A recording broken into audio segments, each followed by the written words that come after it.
নমস্কার, আপনারা দেখছেন চ্যানেল 24/7 স্পিড নিউজ নিয়ে আপনাদের সঙ্গে আমি পিয়ালি। কোনোভাবেই থামানো যাচ্ছে না কোভিড-19 এর সংক্রমণ। গোটা পৃথিবীতে এখনো পর্যন্ত করোনা ভাইরাসে আক্রান্ত হয়েছেন প্রায় 36.5 লক্ষ মানুষ। সঠিক হিসেবে সারা বিশ্বে করোনা আক্রান্তের সংখ্যা মোট 36,46,834। মৃতের সংখ্যা দাঁড়িয়েছে 2,52,442 জন। তবে সুখের কথা হলো সুস্থ হয়ে উঠেছেন 12 লক্ষেরও বেশি মানুষ। তবে কি আশার আলো দেখতে চলেছে ট্রাম্পের দেশ? কারণ জন হপকিন্স ইউনিভার্সিটির পরিসংখ্যান জানাচ্ছে আমেরিকায় গত 24 ঘন্টায় মৃত্যু হয়েছে 1015 জনের। অর্থাৎ শেষ এক মাসের মধ্যে মার্কিন মুলুকে মৃত্যুর রেকর্ড সর্বনিম্ন দাঁড়ালো সোমবার। মার্কিন মুলুকে মোট মৃতের সংখ্যা বেড়ে দাঁড়ালো 68,629 জন। সুস্থ হয়ে উঠেছেন 1,60,000-এর বেশি মানুষ। প্রায় 9 সপ্তাহ লকডাউনে থাকার পরে অবশেষে ঘর থেকে বেরোলো ইতালির মানুষ। করোনার কোপে 28,800-রও বেশি মানুষের মৃত্যু হয়েছে ইতালিতে। অফিস কলকারখানাগুলো খুলেছে বিভিন্ন দোকান। দেশের লক্ষ লক্ষ মানুষ প্রায় 2 মাস পরে কাজে ফিরলেন আজ। ইতালির আগেই লকডাউন শিথিল করেছে স্পেন। গ্রিসেও একটু একটু করে চালু হচ্ছে ব্যবসা বাণিজ্য। চীনের হুবেই প্রদেশের উহান শহরের পরীক্ষাগারে নোভেল করোনা ভাইরাসের উৎপত্তি। এবার প্রেসিডেন্ট ডোনাল্ড ট্রাম্প নন, তবে তার সুরেই চীনের বিরুদ্ধে আঙুল তোলেন মার্কিন বিদেশ সচিব মাইক পম্পিও। চীনের হুবেই প্রদেশের উহান শহরের পরীক্ষাগারে নোভেল করোনা ভাইরাসের উৎপত্তি বলে দাবি করেছিলেন ট্রাম্প। উহানের পরীক্ষাগারের দিকেই ফের ইঙ্গিত করেছেন পম্পিও।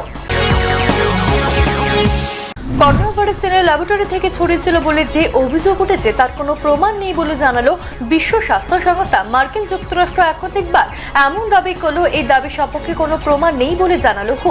বিশ্ব স্বাস্থ্য সংস্থার এমার্জেন্সি ডিরেক্টর মাইকেল রায়ান জানিয়েছেন, আমাদের কাছে আমেরিকা করোনা ভাইরাসের উৎস সম্পর্কে কোনো তথ্য দেয়নি। কোভিড-19 রোগের ভ্যাকসিন নিয়ে গবেষণার খরচ করা হবে $800 কোটি। এমনই সহমত উঠে এলো ইউরোপীয় ইউনিয়ন, ব্রিটেন, নরওয়ে, সৌদি আরবের মতো দেশের প্রতিনিধিদের আলোচনা। ঐক্যবদ্ধভাবে ভ্যাকসিন নিয়ে কাজ করার জন্য এই তহবিলের উদ্যোগ নিয়েছে বিশ্ব ব্যাংক এবং Bill and Melinda Gates foundation. ছিল জাপান, কানাডা, দক্ষিণ আফ্রিকা ও আরও 1 ডজন দেশের প্রতিনিধিরা। ইউরোপীয় আমেরিকার পর এবার করোনা সংক্রমণে চিন্তা বাড়ছে রাশিয়ায়। করোনার কোপে গত 24 ঘন্টার মধ্যে রাশিয়াতে মারা গিয়েছেন 58 জন। মোট মৃতের সংখ্যা দাঁড়িয়েছে 1,280-তে। রাশিয়াতে সব মিলিয়ে সংক্রমিত 1,34,687 জন। তাদের মধ্যে অর্ধেকই কোনো উপসর্গ নেই। ড্রোন, হেলিকপ্টার উড়িয়ে করোনা নিয়ন্ত্রণে আনার চেষ্টা নেমেছে পুতিনের দেশ। এবার সামনে এলো নতুন তথ্য। নারী পুরুষ উভয়ের ক্ষেত্রে করোনা ভাইরাসের সংক্রমণের হার সমান হলেও পুরুষদের মৃত্যুর সম্ভাবনা মহিলাদের দ্বিগুণ বলে জানালো চীনের গবেষকরা। চীনের ফ্রন্টিয়ার্স ইন পাবলিক হেলথ জার্নালের একটি সমীক্ষায় এই ফলাফল প্রকাশিত হয়েছে। তাতে দাবি করা হয়েছে যে বয়স্ক, শারীরিকভাবে দুর্বল পুরুষদের মৃত্যুর সম্ভাবনা সবচেয়ে বেশি। করোনা ভাইরাসের প্রোটিন ভেঙে দিতে পারে এমন অ্যান্টিবডি তৈরি হয়েছে বলে দাবি করল ইসরায়েল। কোভিড পজিটিভ রোগীদের শরীরের কোষ নিয়ে এমন অ্যান্টিবডি তৈরি করা হয়েছে বলে দাবি করেছেন ইসরায়েলের প্রতিরক্ষা মন্ত্রী। জানানো হয়েছে এমন অ্যান্টিবডি বানিয়েছে Israel institute for biological research. যতদিন এগোচ্ছে দেশে করোনা আক্রান্তের সংখ্যা ততই বাড়ছে। কেন্দ্রীয় স্বাস্থ্য মন্ত্রকের রিপোর্ট অনুযায়ী দেশে মোট আক্রান্তের সংখ্যা 46,433। গত 24 ঘন্টায় নতুন আক্রান্তের সংখ্যা 1,03,900-তে পৌঁছেছে, যা আগের চেয়ে সবচেয়ে রেকর্ডকে টপকে গিয়েছে। গত 24 ঘন্টায় নতুন করে মৃত্যু হয়েছে 195 জনের। ফলে দেশে মৃতের সংখ্যা বেড়ে দাঁড়িয়েছে 1,568। দেশের মধ্যে সবচেয়ে ভয়াবহ পরিস্থিতি মহারাষ্ট্র, গুজরাট ও দিল্লির। মহারাষ্ট্রে আক্রান্তের সংখ্যা 14,500 ছাড়িয়ে গিয়েছে। গত 24 ঘন্টায় আক্রান্ত হয়েছেন 2,245 জন। দেশের মধ্যে আক্রান্তের সংখ্যা এখনো শীর্ষে মহারাষ্ট্র। সবচেয়ে বেশি মৃত্যু হয়েছে এই রাজ্যে। মহারাষ্ট্রের পরেই আক্রান্তের নিরিখে দ্বিতীয় স্থানে রয়েছে গুজরাট, তৃতীয় স্থানে দিল্লি। শেষকৃত্য সম্পন্ন হলো কর্নেল আশুতোষ শর্মার। মঙ্গলবার সকালে জয়পুরের সামরিক মর্যাদায় তার শেষকৃত্য সম্পন্ন হয়। তাকে সম্মান জানাতে উপস্থিত ছিলেন রাজস্থানের মুখ্যমন্ত্রী অশোক গেহলট ও ভারতীয় সেনার উচ্চপদস্থ আধিকারিকরা। চোখের জল না ফেলে পণবন্দী কাশ্মীরিকে বাঁচাতে গিয়ে শহীদ হওয়া স্বামীর লড়াইকে কুর্নিশ জানান বীর শহীদের স্ত্রী পল্লবী। খাবার নয়, করোনা সংকটের সময় মদের জন্য লম্বা লাইন দেখলো গোটা দেশ।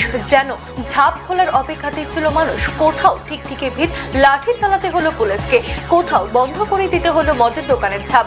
এই অবস্থায় মদের দাম এক লাফে 70% দাম বাড়ানো হলো রাজধানী দিল্লিতে। স্পেশাল করোনা ফি বসানো হয়েছে মদের দামে।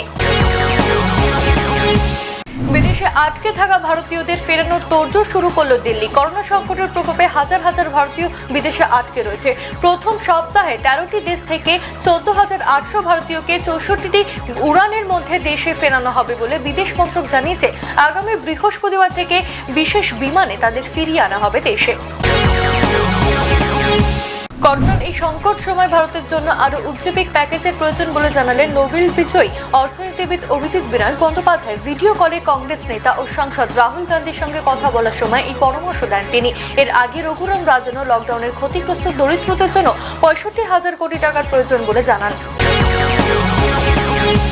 সম্প্রদায় ভাগ করে সাধারণ মানুষকে ডিলারের রেশন দেওয়া নিয়ে জেলার খাদ্য কর্মাধ্যক্ষের হানা। রেশন ডিলারকে শোকজ করা হবে বলে জানালেন কর্মাধ্যক্ষ। রেশন নিয়ে রাজ্য জুড়ে চলছে দুর্নীতি, তারই ভিতরে রেশনের নতুন সংযোজন। সম্প্রদায় ভাগ করে রেশন দেওয়ার অভিযোগ বাগদা পুরনো বাজার এলাকায়। জেলা খাদ্য কর্মাধ্যক্ষ রতন ঘোষ সোশ্যাল মিডিয়ায় একটি লেখা দেখে সকালে হানা দেন ওই রেশন ডিলারের দোকানে। করোনা ভাইরাসের জেরে সারা দেশ জুড়ে জারি হয় লকডাউন। আর এই লকডাউনে অসুবিধার মধ্যে পড়েছেন সাধারণ গরিব দুস্থ মানুষ সহ রাস্তার মানসিক প্রতিবন্ধী থেকে শুরু করে পশু পাখি সবাই। আর তাদের মুখে একটু খাবার তুলে দেওয়ার জন্য ফারাক্কার প্রার্থপ্রতা অ্যাম্বুলেন্স বাইকে করে ফারাক্কার বিভিন্ন অঞ্চলে ঘুরে ঘুরে সাধারণ গরিব দুস্থ মানসিক প্রতিবন্ধীদের মুখে একটু খাবার তুলে দিয়েছেন প্রতিদিন। তৃতীয় দফায় 17 মে পর্যন্ত লকডাউনের সময়সীমা বাড়িয়েছে কেন্দ্র সরকার। এই মতো পরিস্থিতিতে দিন আনা দিন খাওয়া মানুষেরা সঞ্চয়ের ভান্ডার প্রায় শেষ হতে শুরু করেছে। তার জেরে শুরু হয়েছে খাদ্য সংকট। করোনা সংক্রমণ থেকে বাঁচতে প্রয়োজন ইমিউনিটি শক্তি বাড়ানোর। এর মতো অবস্থায় একটি বেসরকারি গ্যাসের ডিলার দেবব্রত পাল প্রায় 100 ইটভাটা শ্রমিকদের শিশু সন্তানদের হাতে দুধের প্যাকেট তুলে দেন। নিউটাউনের পাথরঘাটের একটি মদের দোকানের সামনে সকাল থেকে লম্বা লাইন। ক্রেতাদের লকডাউনকে অমান্য করে ক্রেতারা মদ কিনতে এসে জমায়েত ও লম্বা লাইন করে। এলাকার বাসিন্দাদের অভিযোগ, এই মদের দোকানের লাইনের বেশিরভাগ বাইরের লোকজন। মদের দোকানের লাইনে থাকা ক্রেতাদের সঙ্গে এলাকার বাসিন্দাদের ঝামেলা বেঁধে যায়। এরপরই খবর পেয়ে ঘটনাস্থলে আসে টেকনো সিটি থানার পুলিশ লাঠি উঁচিয়ে পরিস্থিতি নিয়ন্ত্রণে আনে। নাবালিকা ধর্ষণের অভিযোগে গ্রেপ্তার যুবক। নাবালিকার পরিবারের লিখিত অভিযোগের ভিত্তিতে গ্রেপ্তার করে অশোকনগর থানার পুলিশ। অভিযুক্ত যুবক প্রণয় মণ্ডলের বাড়ি গুমা প্রমোদনগর এলাকার। নাবালিকার পরিবারের অভিযোগ, গত 2 তারিখ রাত 10টা নাগাদ নাবালিকার ঘরে একা শুয়েছিল। সেই সময় ঘরে ঢুকে তাকে ধর্ষণ করে এবং হুমকি দেওয়া হয় বলে পুলিশ সূত্রে খবর। মহিলার অন্তরঙ্গের গোপন ছবি দেখিয়ে ব্ল্যাকমেল করে টাকা আদায়ের চেষ্টা ও হুমকির অভিযোগের ভিত্তিতে গ্রেপ্তার এক যুবক। অশোকনগর থানার অন্তর্গত বালিশা এলাকার আজহার মল্লিকের সঙ্গে এক মহিলার পরিচয় এবং অন্তরঙ্গতা। সেই সূত্রেই মহিলার কিছু গোপন অন্তরঙ্গের ছবি এই যুবকের কাছে ছিল। তা দেখিয়ে ভয় দেখিয়ে একেবারে 5,000 টাকা আদায় করে। পরে অভিযোগের ভিত্তিতে সোমবার রাতে অভিযুক্তের বাড়ি থেকে গ্রেপ্তার করে পুলিশ। দর্শক শূন্য গ্যালারিতে টি20 বিশ্বকাপের মতো প্রতিযোগিতা নিয়ে চিন্তা অস্ট্রেলিয়া। ফাঁকা গ্যালারিতে বিশ্বকাপ আয়োজন করলে প্রায় 300 মিলিয়ন অস্ট্রেলীয় ডলার লোকসান হবে ক্রিকেট অস্ট্রেলিয়ার। অস্ট্রেলিয়ার ক্রীড়ামন্ত্রী রিচার্ড কোলবকা এই নিয়ে উদ্বেগ প্রকাশ করেছেন। সমর্থক না থাকলে বিশ্বকাপের উত্তেজনায় ভাটা পড়বে বলেও ধারণা ক্রীড়ামন্ত্রীর। করোনার ভ্যাকসিন নিয়ে গবেষণার জন্য অর্থ সাহায্য করবেন বলে প্রতিশ্রুতি দিয়েছেন পপ গায়িকা ম্যাডোনা। তিনি 10 লক্ষ ইউরো দান করবেন। এদিকে তার শরীরে করোনা অ্যান্টিবডি পাওয়ার পরই স্টিভেন কেলিনের পার্টিতে তার হাজির হওয়া নিয়ে উঠেছে একরাশ প্রশ্ন।